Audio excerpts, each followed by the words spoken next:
Hello दोस्तों, आप लोग कैसे हैं। उम्मीद करती हूँ आप लोग अच्छे होंगे और अपनी पढ़ाई अच्छे से कर रहे होंगे। आप सभी का आपके अपने चैनल रिद्धिका हिंदी एकेडमी में स्वागत है, वंदन है, अभिनंदन है। दोस्तों, आप सभी को बताना चाहूँगी कि हम इस चैनल पे तैयारी करते हैं हिंदी विषय की उच्च स्तरीय प्रतियोगी परीक्षाओं की, जिसके अंतर्गत दोस्तों हम आरपीएससी फर्स्ट ग्रेड का पेपर सॉल्व कर रहे थे। हमने 21 प्रश्नों को सॉल्व कर लिया था। आज का ये 22 नंबर का प्रश्न है। आइए चलते हैं प्रश्नों की तरफ। अलंकार के संबंध में असंगत कथन। आप सभी जानते हैं अलंकार को आप बहुत अच्छे से पढ़ा होगा। अब आप ऑप्शन को देखिए और इस प्रश्न पे आप दिमाग लगाने का प्रयास कीजिए कि कौन सा कथन असंगत है या गलत है। असंगत वाला प्रश्न, नहीं वाला प्रश्न इस परीक्षा में बहुत सारा पूछा गया है दोस्तों। तो आपको ध्यान देना है कि हम प्रश्नों को बहुत अच्छे से सबसे पहले पढ़ने का प्रयास करेंगे। ठीक है, देखिए ए नंबर, वर्णनीय रस की अनुकूलता के अनुसार वर्णों को बार बार व पास पास प्रयोग होने पर अनुप्रास अलंकार होता है। ये बात बिल्कुल सही है। सार्थक अथवा निरर्थक भिन्न अर्थ वाले वर्ण समुदाय को क्रमशः आवृत्ति को यमक कहते हैं। ये भी सही है। उपमेय व उपमान में भिन्नता के होने पर भी साम्य स्थापना को क्या कहते हैं? स्थापन को ऊपर उपमा कहते हैं। बिल्कुल सही है। वक्ता द्वारा अन्य अभिप्राय से कथित वाक्य को काकू से जब श्रोता अन्य अर्थ कल्पित करे तो वहां संदेह अलंकार होता है। यही तो दोस्तों गड़बड़ी है। ये संदेह न होकर वक्रोक्ति अलंकार होता है। कौन सा अलंकार होता है? वक्रोक्ति। ठीक है, यहाँ पे यही गलत है। अब आइए सबसे पहले इस प्रश्न के जो है कि व्याख्या को अच्छे से देखिए। व्याख्या से ही आपको नेक्स्ट परीक्षा में प्रश्न पूछा जाएगा। वक्ता द्वारा अन्य अभिप्राय से कथित वाक्य को काकू से जब श्रोता अन्य अर्थ कल्पित करे तो वहां पे कौन सा अलंकार होगा? वक्रोक्ति। का तुम हो इत आए कहाँ, घनश्याम है तो कित हूँ बरसो, नहीं मनमोहन है प्रिय फिर क्यों पकड़त पाए। ठीक है, यहाँ पे श्री कृष्ण भगवान जो है कि गोपी उनकी पत्नी राधा अंदर थी, तो उन्होंने घनश्याम जो है कि अब यहाँ पे जो है कि उन्होंने कहा ना को तुम हो इत आए कहा, तो अंदर से दरवाजा बंद था। अंदर से जो है कि राधा जी बोले कि को तुम हो इत आए कहा, मतलब कौन तुम हो, यहाँ आए कैसे? तो उन्होंने उत्तर दिया घनश्याम है। तो फिर उन्होंने क्या कहा कि अगर घनश्याम है तो जाओ कहीं बरसो, तो कित कहूँ भरसो, नहीं मनमोहन है प्रिय फिर क्यों पकड़त पाए। तो जब भगवान श्री कृष्ण ने कहा नहीं प्रिय, मैं मनमोहन हूँ, आपका जो है प्रिय हूँ, तो फिर उन्होंने क्या कहा, मतलब कि वहाँ पे कहा क्यों पकड़त पाए, मतलब वहाँ पे उन्होंने कि उस गलती को माफी चाहा। अनुप्रास अलंकार, अनुप्रास आप किसे कहते हैं आपको भली बात पता है। ठीक है, तो इसे ना पढ़ते हुए यमक भी आप जान रहे हैं और उपमा अलंकार को भी आप जान रहे हैं। यदि आपको यहाँ पे समस्या हो तो आप स्क्रीनशॉट लेके पढ़ लीजिएगा। चलिए आगे प्रश्न पे चलते हैं। प्रश्न नंबर 23 नंबर का प्रश्न आपके स्क्रीन पे है। सुबरन को ढूंढत फिरे कवि कामी और चूर में कौन सा अलंकार है? तो आप सभी पढ़े होंगे कि श्लेष के कितने मतलब कि श्लेष का भेद तो यहाँ पे हम नहीं पढ़ेंगे। यहाँ पे सबसे पहले आप देखिए, सुबरन को ढूंढत फिरे कवि कामी और चोर, इसमें कौन सा अलंकार है? तो आप सभी जानते हैं श्लेष अलंकार है। सुबरन मतलब सुंदर वर्ण को ढूंढत फिरे, जैसे जिसको सुंदर पत्नी चाहिए वो उसको हरदम ढूंढता फिरता रहता है। कभी कामी और चोर, कभी क्या करता है? अच्छे शब्दों को पकड़ने के लिए खोजने में परेशान रहता है। कामी अच्छी पत्नी चाहता है, चोर अच्छा सोना चाहता है। ठीक है, तो वही यहाँ पे इस प्रश्न में श्लेष अलंकार है। ठीक, आगे चलते हैं। श्लेष का मतलब होता है चिपकना, एक शब्दों में आप समझे। आगे चलिए, अब इसका व्याख्या देख लीजिए फटाफट। सुबरन को ढूंढत फिरे कवि कामी और चोर में श्लेष अलंकार है। श्लेष अलंकार किसे कहते हैं आप सभी को पता है। जहां किसी शब्द के एक से अधिक अर्थ निकले वहां श्लेष अलंकार होता है। श्लेष शब्द श्लिष्ट शब्द से निकला हुआ है जिसका अर्थ होता है चिपका हुआ। ठीक है, ऊपर हमने बताया श्लिष्ट शब्द में एक से अधिक अर्थ चिपके रहते हैं। सुबरन को ढूंढत फिरे कवि कामी और चोर, इसमें सुबरन शब्द श्लिष्ट पद है जिसके 3 अर्थ है। सुंदर वर्ण वाली स्त्री, सुवर्ण सोना। ठीक है, आप चलिए आगे चलते हैं। रूपक अलंकार को आप एक बार अच्छे से देखिए, जहाँ पे हमने छोड़ दिया था रूपक को वही ध्यान दीजिए। रूपक को यहाँ पे देख लेते हैं। जहाँ उपमान का संपूर्ण रूप उपमेय में चित्रित हो और केवल सादृश्य का भाव न हो वरन एक रूपता के साथ ही अभेद का भाव भी हो, वहाँ रूपक अलंकार होता है। उदाहरण, बीती विभावरी जागरी, अंबरपन घट में डूब रही तारा घट उषा नागरी। वड़े सगाई अलंकार, ये तो नया अलंकार है दोस्तों। हो सकता है कि राजस्थान में यह अलंकार पढ़ाया जाता हो, हमारे यूपी में तो नहीं पढ़ा जाता। ठीक है, ध्यान दीजिए। अभी तो आप ध्यान देंगे तो नई चीज भी यहाँ से सीखेंगे।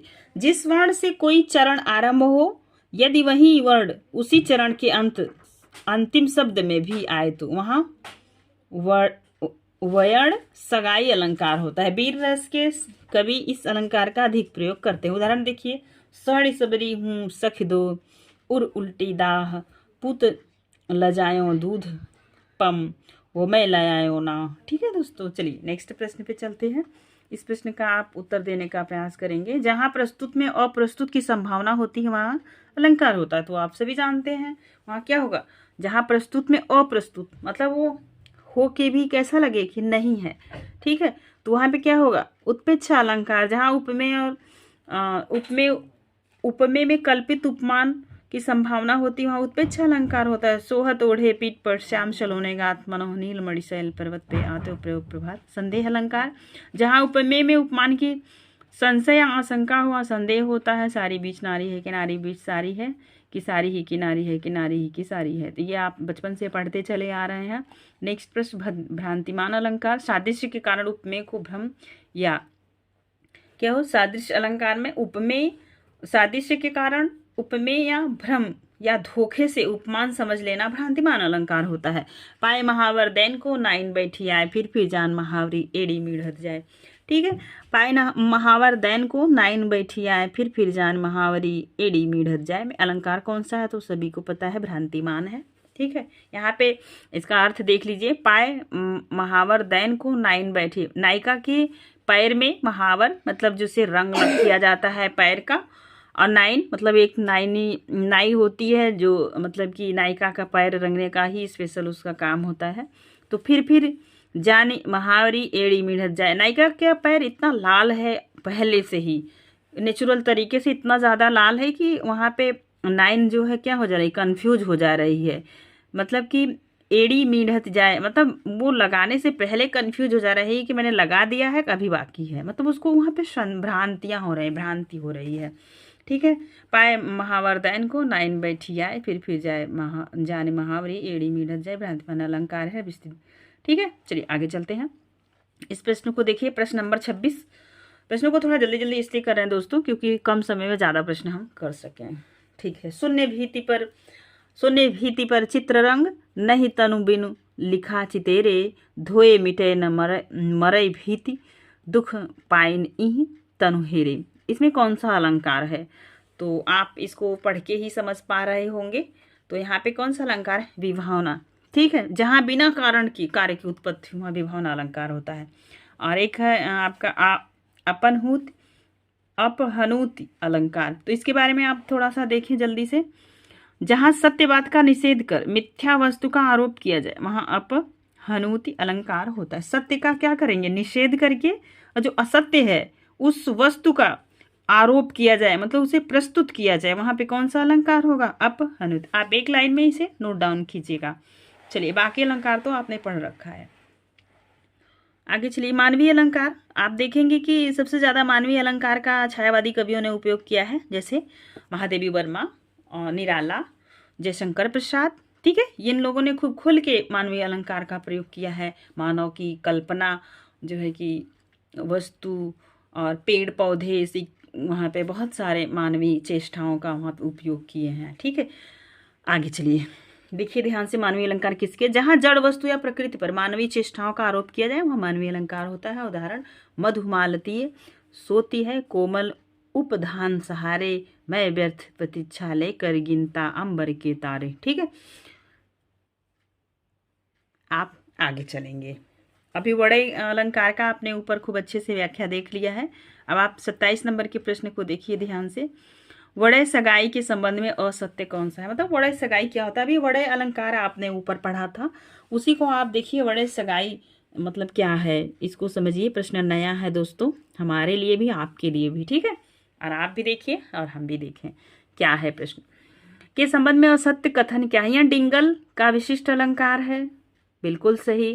त वर्ग व ट वर्ग की वड़य सगाई उत्तम कोट की होती है, ये तो गलत है।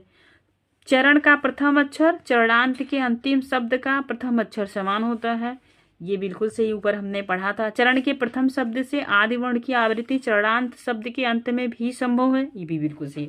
यहाँ पे गलत क्या हो गया? बी, ठीक है, 2 नंबर। आगे चलिए, वड़य अलंकार क्या होता है? अब यहाँ पे आप एक जो है उदाहरण के माध्यम से समझिए। यह डिंगल का विशिष्ट अलंकार है, बिल्कुल सही। डिंगल भाषा आप जानते हैं राजस्थान की तरफ की बोली जाती है, डिंगल पिंगल, ठीक है। डिंगल जिसमें कर्कशता हो, मतलब वो सुनने में थोड़ी अजीब लगे, और जो पिंगल होती है वो मीठी होती है, उसे राजस्थान ब्रज की और अपभ्रंश मिश्रित होती है, ठीक है। अब आप ध्यान दीजिए, यह डिंगल का विशिष्ट अलंकार है जिसमें चरण का प्रथम अक्षर व चरणांत के अंतिम शब्द का प्रथम अक्षर समान होता है। इसके चरण के प्रथम शब्द के आगे वर्ण की आवृत्ति चरणांत शब्द के अंत में भी संभव है। देखिए, लाऊं पे सिर लाज हूँ, सदा कहाऊँ दास, गणपति गाऊँ तुझ गुण, पाऊँ वीर प्रकाश, ठीक है। तो आपने देख लिया। अब इस अलंकार को आप नोट डाउन कीजिए। अगर आप सेकेंड ग्रेड की परीक्षा देने जा रहे हैं राजस्थान की, ये सब प्रश्न आपके लिए बहुत ही इंपॉर्टेंट है।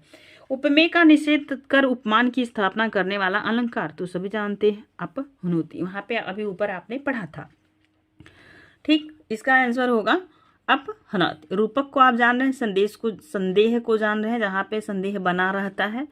लाठी है कि सांप है, कि सांप है कि लाठी है। वक्रोक्ति, जहाँ पे आपने अभी ऊपर वक्रोक्ति को बहुत अच्छे से पढ़ा था, ठीक, वक्रोक्ति अलंकार को, ठीक है। और आप आगे चलेंगे तो आप देखेंगे नेक्स्ट अलंकार आपने देखा रूपक, रूपक को भी आप अच्छे से पढ़ लिए हैं ऊपर। आगे चलिए, अपहनीति अलंकार किसे कहते हैं? आपने अच्छे से पढ़ा। अब इसके एक लाइन में इनका जल्दी से देख लीजिए।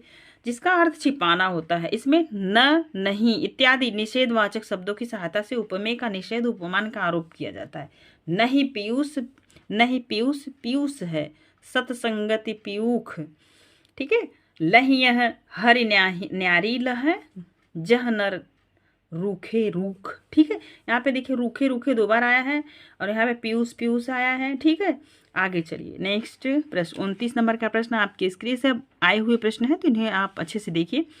नेत्र निमिलन करति मानो, प्रकृति प्रबुद्ध लगी होने, जलधि लहरिया की अंगड़ाई बार बार आती सोने में प्रमुख। तो यहाँ पे मानवीकरण अलंकार है, पढ़ने से ही आप समझ गए होंगे। नेत्र निमिलन करति मानो, मानो देख रहे हैं। उसके बाद प्रकृति प्रबुद्ध लगी होने, जलधि लहरिया की अंगड़ाई बार बार जाती सोने। तो आप यहाँ पे देखिए, लहर क्या सोने जाती है? नहीं। तो लहर की तुलना किससे? सोता कौन है? मनुष्य। तो मनुष्य से कर दी गई, तो यहाँ पे कौन सा अलंकार हुआ? मानवी, ठीक है। नेक्स्ट प्रश्न आप देखें अच्छे से। दोहा छंद का उदाहरण नहीं है, तो एक ऑप्शन यहाँ पे देखिए, बाकी आगे। उत्तम मध्यम नीच गति, पाहन सिकता पानी, प्रीति परीक्षा तिहुन की, बैर प्रीति क्रम जाने। दोहा छंद का उदाहरण नहीं है। दोहा में आप सभी जानते हैं दोहा का उल्टा क्या होता है? सोठा, ठीक है। अभी हम मात्रा आप लगा लीजिएगा नोट करके, इसको आप ध्यान से देख लीजिएगा। उसके बाद आप क्या करेंगे? मात्रा आप स्वयं लगाइएगा, ठीक है। चलिए दूसरा ऑप्शन देख लीजिए। सीता जो रघुनाथ को, अमल कमल की माल, पहियानी पहिराई जनु सबक की, हृदयवली भूपाल। हिम्मत की मत होए बिन, हिम्मत की मत नहीं, करे आदर कोय, रद काजर ज्यू रजिया, ठीक है। बिरह महानल विकल ही, पिए पिए कहीं बिल खाही, आए हूँ पिए के निकटती, पहचानती नाही। तो ये आपने देख लिया। इसका क्या होगा कि वहाँ पे पूछा गया था कि दोहा छंद का उदाहरण नहीं है, तो ये तीसरा वाला क्या है? नहीं है। अभी है किसका? मात्रा लगा के आप चेक कीजिएगा, ठीक है। ध्यान दीजिए, दोहा छंद 13 यानी 11 मात्राओं पर यति आता है। 24 मात्राओं से संयुक्त छंद दोहा छंद कहलाता है, जिसके विषम चरण में 13 मात्राएं एवं सम चरण में 11 मात्राएं होती हैं। तुक सम पदों में मिलता है। यह छंद सभी रसों का मुक्तक काव्य के लिए उपयुक्त होता है, ठीक है। अब देखिए 31 नंबर का प्रश्न। आपकी स्क्रीन पे है, ध्यान दीजिए। मात्रिक सम छंद नहीं है, चौपाई, गीतिका, हरि गीतिका, उलाला। तो यहाँ पे क्या पूछा जा रहा है आपसे, मात्रिक सम छंद। मात्रिक सम छंद नहीं है, ठीक है। कौन सा मात्रिक सम छंद नहीं है? तो आप ये जानते हैं कि चार गीत हरि गीत, ठीक है। इसका एक उदाहरण है चार गीत हरि गीत। चार से चौपाई, गीत से गीतिका, हरि गीत से हरि गीतिका, ठीक है। तो आप यहाँ पे ध्यान दीजिएगा। तो ये उलाला क्या है? नहीं है। उलाला अर्ध सममात्रिक छंद है, ठीक है। ये सममात्रिक तीनों हैं, चौपाई, गीतिका, हरि गीतिका, ठीक है। चार गीत हरि गीति, चौपाई, रोला और गीतिका हरि गीतिका, ठीक। ध्यान दीजिए। अब एक बार आप पढ़ लीजिए उलाला किसे कहते हैं। तो छंद वर्ण या अक्षरों की संख्या एवं क्रम, मात्रा, गणना, यति, गति आदि से संबोधित विशिष्ट नियम से नियोजित यह रचना छंद कहलाती है। आपसे प्रश्न पूछा जाएगा छंद किसे कहते हैं, तो आप बताइएगा। और ये भी एक प्रश्न और बनता है, छंद शब्द सर्वप्रथम छंद का उल्लेख कहाँ मिलता है? तो कहाँ मिलता है? ऋग्वेद में, ठीक है। ध्यान दीजिए, आगे चलिए। और मात्रा और वर्ण के आधार पर छंद मुख्यतः कितने प्रकार के होते हैं? दो, मात्रिक छंद, वर्णिक छंद। मात्रिक छंद जिस पंक्ति या पद में मात्रा की गणना की जाती है उसे मात्रिक छंद कहते हैं, ठीक है। जिसके तीन भेद हैं, सममात्रिक, अर्ध सममात्रिक, विषय मात्रिक। सममात्रिक जिस छंद के चारों चरणों में मात्राओं की संख्या तथा उनका नियोजन क्रम एक समान होता है उसे सममात्रिक छंद कहते हैं, जैसे चौपाई, तोमर, रूला, दिग्माल, गीतिका, हरि गीतिका, सार, आल्हा आदि, ठीक है। आल्हा खंड, ये आल्हा की जो एक रचना आदिकाल में पाई जाती है, परमाल राशु। अर्ध सममात्रिक, इसे भी देख लीजिए। जिन मात्रिक छंदों के सम एवं विषम चरणों की मात्राएं समान होती है उसे अर्ध सममात्रिक छंद कहते हैं। दोहा, बरवे, सोरठा, उलाला। विषम मात्रिक छंद जिस मात्रिक छंद के चारों चरण असमान हो अर्थात प्रत्येक चरण की मात्राएं भिन्न भिन्न हो उसे विषम मात्रिक छंद कहते हैं, जैसे छप्पे, कुंडलिया। इसकी एक ट्रिक है, आप ऐसे कुछ कर लीजिए, ठीक है। तो ये कु से कुंडलिया, छ से छप्पे। चलिए आगे चलते हैं। 32 नंबर का प्रश्न, सारे प्रीवियस ईयर पेपर हैं दोस्तों, आप इन्हें ध्यान से देखें।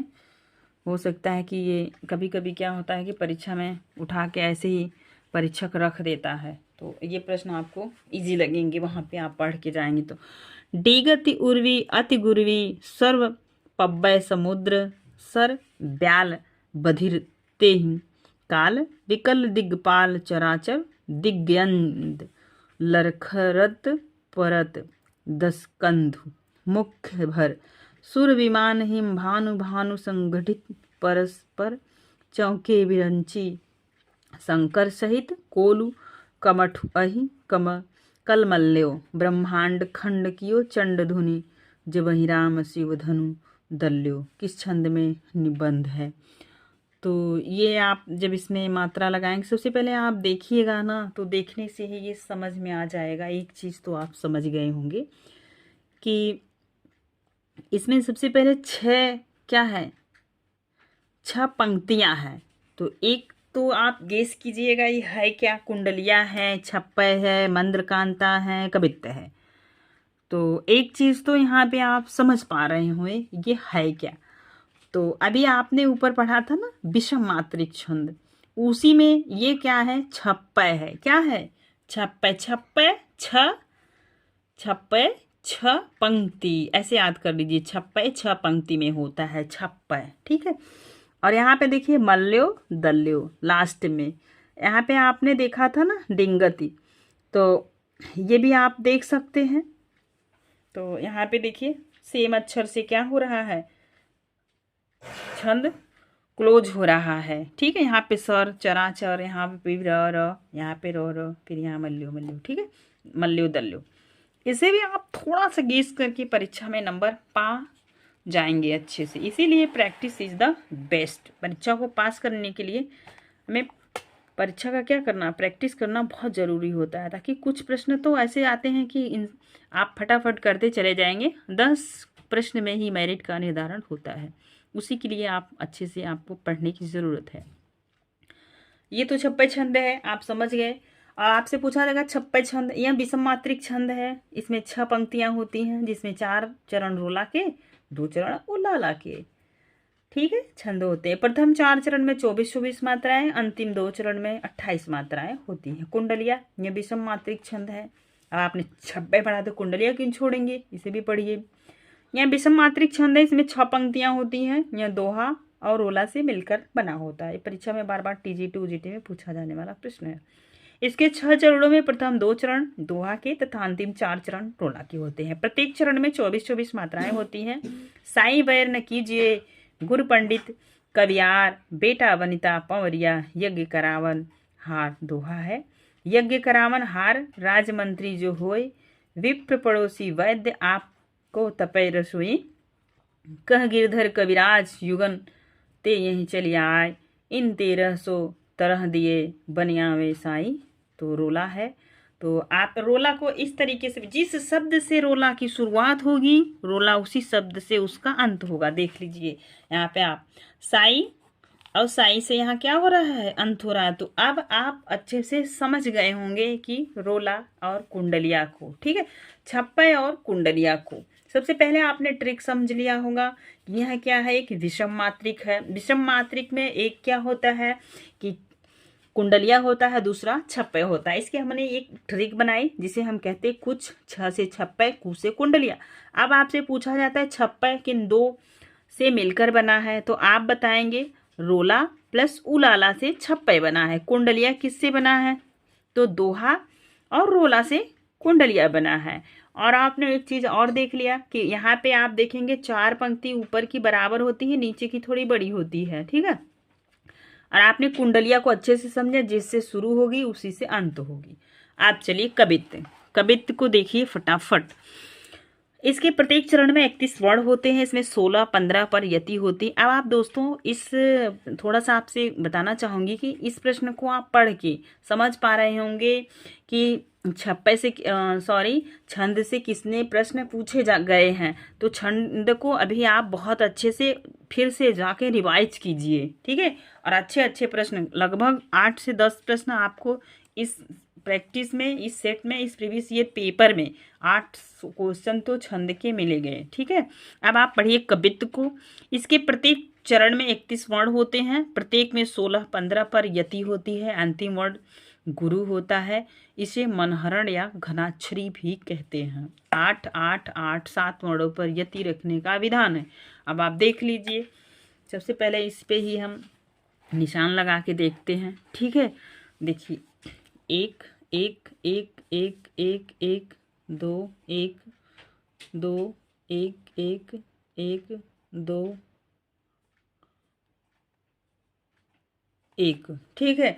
तो 8-8-8-8-7 पे क्या होता है, यति होता है। ध्यान दीजिए, 1 2 3 4 5 6 7 8 पे यति हो गया। 2 3 4 5 6 7 8 9 10 11 12, ठीक है।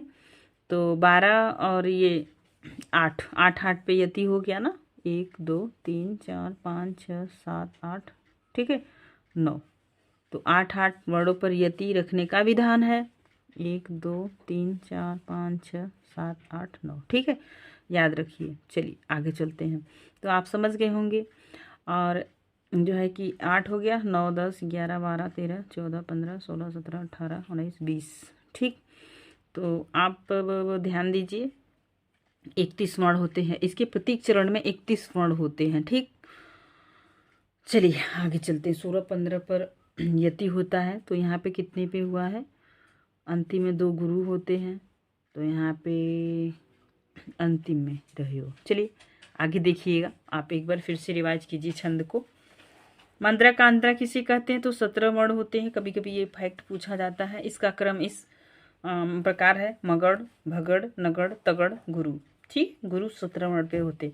प्यारे तेरा गमन सुन के दूसरे रो रहे हैं, मैं रोती हूँ सकल ब्रज है वारी लाता दृगों में, सोचो बेटा उन जननी की क्या दशा आज होगी, तेरे जैसे सरल जिसका एक ही लाडला है, ठीक है। तो ये गोपियाँ कह रही हैं भगवान श्री कृष्ण के बारे में, उनके माता का यहाँ माता से संबंधित है। कुंडलिया अब आप देखिए नेक्स्ट प्रश्न, 33 नंबर का प्रश्न आपके स्क्रीन पे, फटाफट आप लोग देखिए इसको।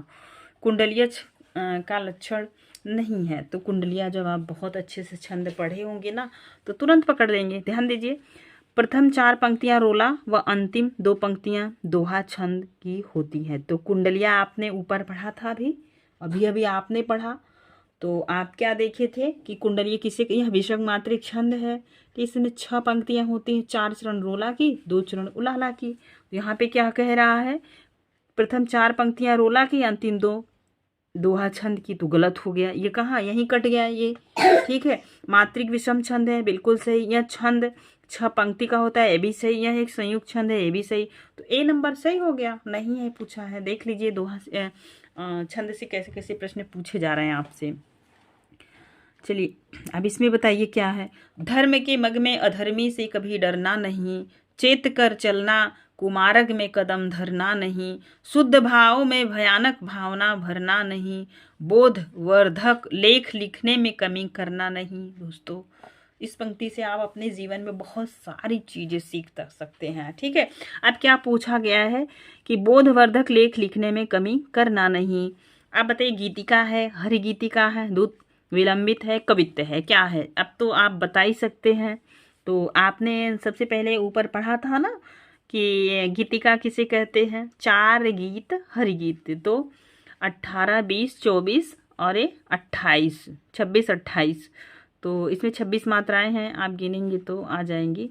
1, 2, 2, 3, 4, 5, 6, 7, 8, 9, 10, 11, 12, 13, 14, इस पे आ जाए 14, 15, 15, 16, 17, 18, 19, 20, 21, 22, 23, 24, 25, ठीक है। 24 मात्राएं होगी, तो ये क्या हो गया, गीतिका हो गया। 24, 26, फिर हरी गीता में 26 हो जाएगा। चलिए आगे चलते हैं। 26 मात्राएं है ना, हाँ गीतिका है, 26 मात्रा है, हरी गीतिका नहीं, गीतिका है। चलिए आगे चलते हैं और इस प्रश्न का थोड़ी सी व्याख्या देखिए। इसमें हरि गीतिका ही है, ठीक है। चलिए गीतिका है, गीतिका, हरि गीतिका नहीं है। हरि गीतिका में ज़्यादा मात्राएं होती हैं। उपर्युक्त में छप्पय छंद है, कौन सा छंद है, छप्पय।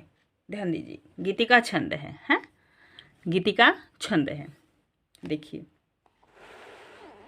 गीतिका छंद है।